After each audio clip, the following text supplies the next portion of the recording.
Hello everyone, Alexander Misners here again. First of all, let me tell you that I made a mistake yesterday in dating the video.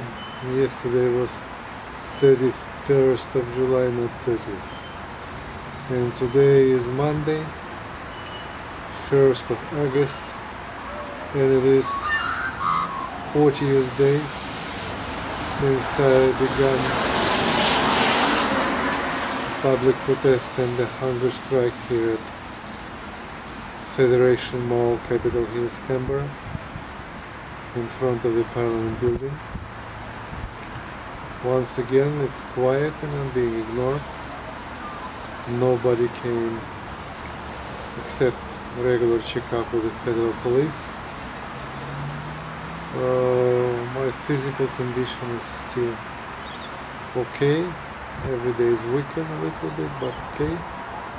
So I'll be continuing my struggle here,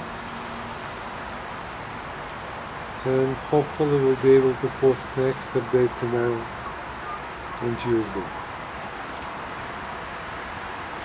Please follow the link below this video to sign our petition. I do thank you, all of you, greatly for your support. Be well, God bless you, and goodbye.